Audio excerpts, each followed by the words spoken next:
Bismillahirrahmanirrahim. Assalamualaikum warahmatullahi wabarakatuh. Selamat pagi anak-anak. Apa kabar semuanya? Semoga kalian semua dalam keadaan sehat dan selalu dalam lindungan Allah Subhanahu wa Ta'ala. Sebelum kita mulai kegiatan pembelajaran, alangkah baiknya kita berdoa bersama supaya apa yang kita pelajari diberkahi oleh Allah Subhanahu wa Ta'ala. Berdoa mulai. Berdoa selesai. Baik anak-anak, hari ini kita akan belajar tema 1 diriku, subtema 4, aku istimewa. Tujuan pembelajaran kita yang pertama yaitu siswa dapat menceritakan kebersamaan dalam keberagaman di rumah. Yang kedua, siswa dapat menyusun huruf menjadi kata. Kemudian, siswa dapat mengenal syair, lagu, dan puisi. Yang keempat, siswa dapat menyelesaikan masalah penjumlahan 1 sampai 10. Siswa dapat membuat kerajinan boneka dari kulit jagung. Dan siswa dapat berjalan dengan sikap lentur dan seimbang. Nah, anak-anak, kita perhatikan. Aku istimewa. Nah, kalian bisa memperhatikan gambar-gambar yang ada di depan layar ini. Ada yang menggunakan pakaian yang berbeda-beda, ada yang warna kulitnya berbeda, ada yang rambutnya berbeda, budayanya berbeda. Nah, kita di Indonesia ini memiliki berbagai macam keberagaman, baik itu dari suku, kemudian bahasa, kemudian pakaian, dan bermacam-macam. Namun, meskipun kita berbeda-beda, tetapi kita tetap satu, seperti semboyan kita, Bhinneka Tunggal Ika. Berbeda-beda tetapi tetap satu jua. Di mana kita harus saling menghargai, saling menghormati sesama saudara-saudara kita yang berbeda. Kemudian kita perhatikan keberagaman. Keberagaman kita yang tadi itu digambar, kita melihat dari seluruhnya, yaitu keberagaman yang ada di Indonesia. Nah, sekarang kita akan belajar keberagaman. Yang pertama adalah keberagaman dalam keluarga. Kita tidak jauh-jauh, dalam keluarga kita pun kita pasti memiliki perbedaan. Baik itu dari fisik maupun ciri-ciri yang lain. Warna kulit, fisik, pasti juga kita akan berbeda dengan saudara-saudara kita. Contohnya Udin. Nah, di sini ada gambar Udin dan keluarganya. Udin di sini memiliki ciri fisik yang berbeda, tetapi ada juga persamaan dari mereka. Kira-kira perbedaannya apa ya antara kakak dan Udin? Nah, kalian bisa perhatikan kalau Udin itu menggunakan kacamata, sedangkan kakak tidak menggunakan kacamata. Mungkin bisa dilihat juga dari tinggi badan, kakak lebih tinggi dan adiknya Udin lebih pendek. Kemudian dilihat dari rambutnya, ternyata mereka memiliki persamaan, yaitu sama-sama memiliki rambut lurus. Nah, kita sudah bisa melihat bahwa di dalam keluarga pun kita memiliki perbedaan juga antara kakak dan adik, baik juga dan selain itu memiliki persamaan. Selain keberagaman kita dari fisik, kita juga bisa melihat keberagaman yang lain, misalkan kegiatan kesukaan keluarga. Nah, di keluarga kita pasti juga memiliki perbedaan kesukaan. Mungkin kalau misalkan warna, ada yang suka warna merah, ada yang suka warna hitam. Nah, begitu juga di keluarga Beni. Di keluarga Beni ada yang senang bermain musik, Ada yang suka bernyanyi, kalau ayahnya suka membaca koran, sedangkan ibunya membaca buku. Nah, walaupun kita berbeda kesukaan antar keluarga, kita harus tetap saling menghargai dan belajar. Belajar misalkan ibu suka membaca, kita juga harus belajar juga untuk menyukai membaca. Kemudian, selain kita memiliki keberagaman dari segi kesukaan, kemudian dari berbagai macam ciri fisik, kita juga memiliki keberagaman dalam melakukan kemampuan diri kita sendiri. Dalam kemampuan kita, misalnya kakak kemampuannya adalah kakak misalkan kemampuannya suka olahraga yang dia mampu adalah bermain bulu tangkis. Sedangkan adik misalkan lebih condong ke sepak bola. Sedangkan di dalam keluarga pun kemampuan kita berbeda-beda. Misalkan di sini Lani bisanya mengelap kaca, sedangkan ibu mampunya mengepel dan ayah di dalam gambar tersebut mencabut rumput atau membersihkan rumput-rumput yang liar. Nah, itu juga merupakan keberagaman di dalam keluarga. Kita juga melihat di sini mereka semua bekerja sama dalam membersihkan rumah. Membersihkan rumah supaya apa? Supaya pekerjaan mereka yang mungkin satu orang ibu melakukan semuanya pasti berat, kemudian dibantu oleh ayah dan ibu anaknya sehingga pekerjaannya menjadi ringan. Nah, kerjasama di dalam keluarga sangat dibutuhkan supaya terjalin kerukunan di rumah tersebut, serta membuat pekerjaan yang berat menjadi ringan.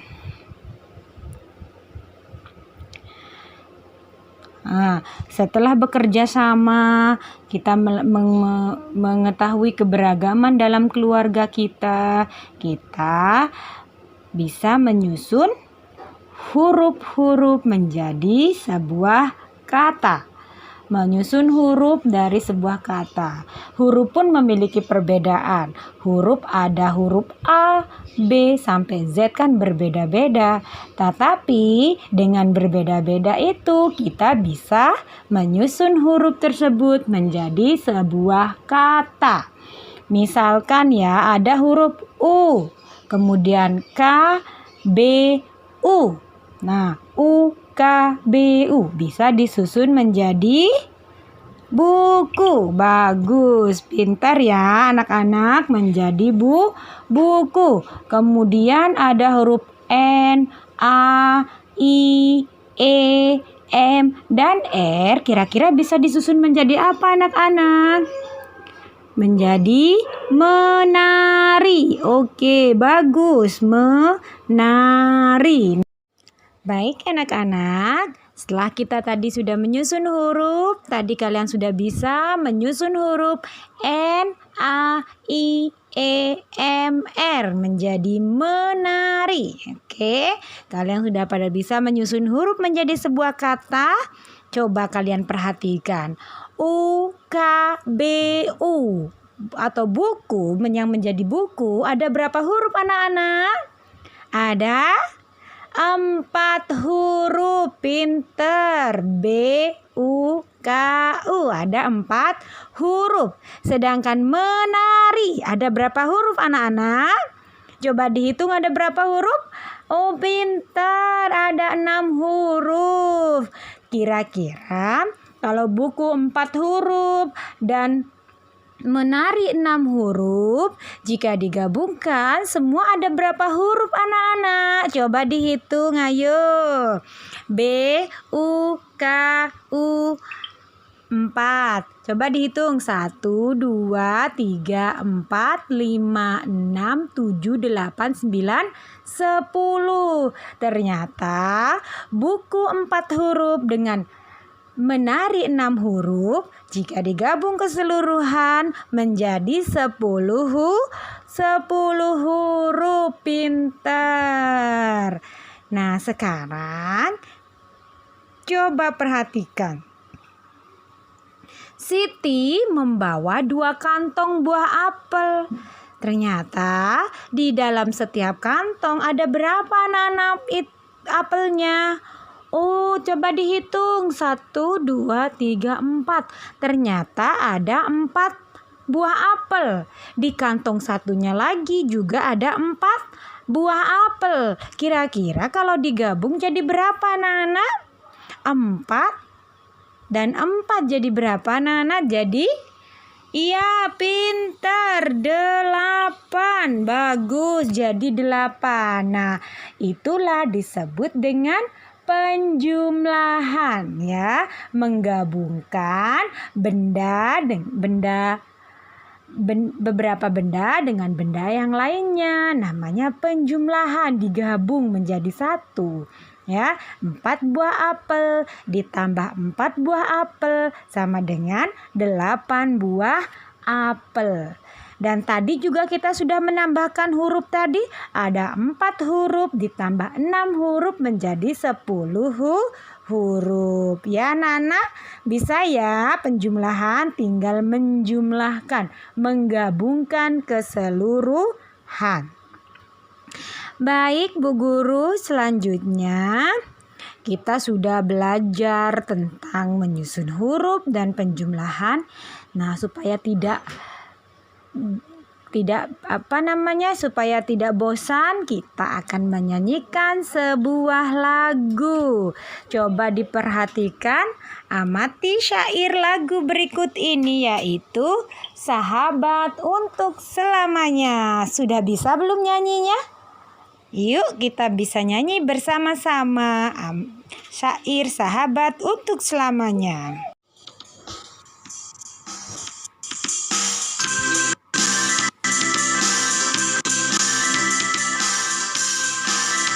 Ayo anak-anak, kita nyanyi bersama-sama ya. Semangat anak-anak.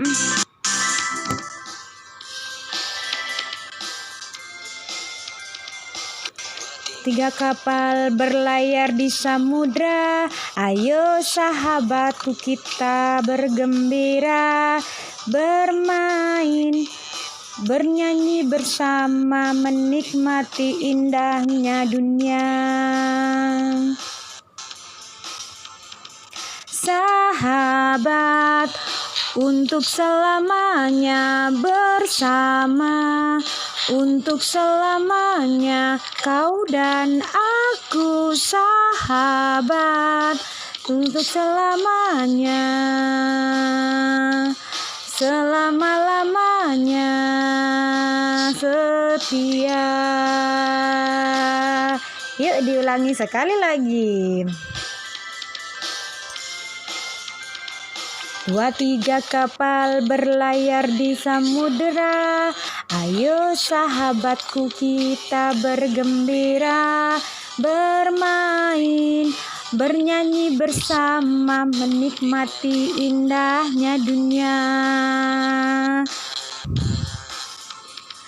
Sahabat untuk selamanya bersama, untuk selamanya kau dan aku, sahabat untuk selamanya,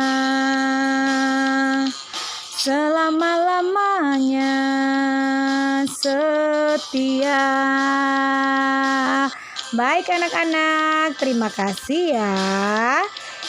Yuk kita selanjutnya kita akan belajar mengenai puisi. Tadi kita sudah mensyair lagu.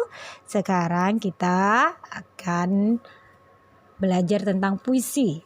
Puisi ini memang berbeda dengan membaca biasa. Biasanya kalau kita membacakan datar, tidak ada intonasi. Sedangkan kalau puisi itu dibaca dengan penekanan pada bagian tertentu dan bisa menggunakan bahasa tubuh. Pemenggalan atau jeda harus tepat dan menggunakan irama. Contohnya ada pada halaman 145. Gimana sih caranya membaca puisi? Nah, puisi itu memang berbeda ya. Anak-anak diingat bukan seperti membaca biasa. Kalau membaca biasa misalkan dengan tanpa intonasi juga bisa. Sedangkan puisi harus menggunakan intonasi atau juga bisa menggunakan bahasa tubuh. Di sini judulnya Aku Sayang Ibu. Bu Guru baca sedikit aja ya, mencontohkan saja bagaimana cara membaca puisi. Ibu, kala ku gembira, kau memelukku.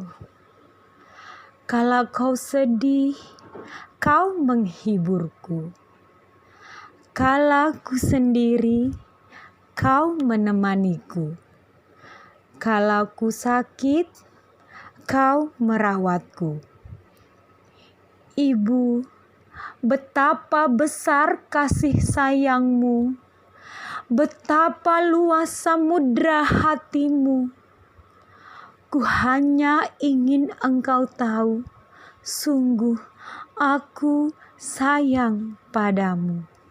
Begitu ya anak-anak cara membaca puisi. Nah, sudah banyak yang kita pelajari hari ini. Ada syair lagu, puisi. Kemudian ada juga nanti kita akan belajar cara membuat boneka. Nah, cara membuat boneka dari kulit jagung. Dari kulit jagung yang bahan-bahannya yaitu kulit jagung. Ada gunting, ada lem dan spidol. Nah, di situ kalian bisa perhatikan di layar bagaimana cara membuatnya ya. Apa yang harus kalian lakukan pertama? Pertama bentuk kulit jagung menjadi bulat, bentuk kepala, kemudian digunting kulit jagung menyerupai baju, kemudian rekatkan bagian kepala dan baju, lalu pasang pada pensil. Yang terakhir, pasang rambut dari rambut jagung, lalu gambar wajah memakai spidol. Nah, seperti contoh ya, sudah ada di layar. Nanti kalian akan diberi tugas itu, tapi nanti akan Bu Guru kasih tahu ya. Itu cara membuat boneka dari kulit jagung. Jangan lupa kulit jagungnya dikeringkan dulu ya, bukan yang basah tapi dikeringkan supaya kita mudah untuk membuat kerajinannya, prakaryanya. Dan terakhir sudah berkulit jagung, kita belajar untuk merenggangkan badan kita, berjalan dengan sikap lentur dan seimbang. Contoh seperti di gambar tersebut yaitu berjalan di titian. Nah, contoh pertama supaya badan kita seimbang, menyeimbangkan supaya kita tidak jatuh. Contohnya ya seperti gambar pertama, berjalan di titian Edo itu ya, sedang berjalan di titian. Dengan biasanya supaya kita seimbang, tangan kita direntangkan. Nah, pelan-pelan berjalan. Nah, bisa juga di bagian selanjutnya itu berjalan bersama-sama. Kita bisa lihat itu dianggap kita lagi sedang meniti sebuah tali. Nah, yang paling seimbang di situ adalah si Udin dan si Tia. Supaya tidak setiap orang pasti mempunyai kemampuan yang berbeda-beda. Begitu juga berjalan dengan seimbang. Ada yang bisa langsung seimbang, ada yang tidak ya. Tetapi kita harus tetap menghargai dan menghormati dan saling membantu dan tetap belajar supaya kita bisa menyeimbangkan tubuh kita dalam berjalan di sebuah titian ya. Terima kasih anak-anak. Selamat belajar. Selamat belajar dan tetap semangat. Nah, sekali lagi Bu Guru ingatkan, segala sesuatu perbedaan yang ada di dalam kehidupan kita harus saling menghargai dan saling menyayangi. Baiklah, salam sehat. Wassalamualaikum warahmatullahi wabarakatuh.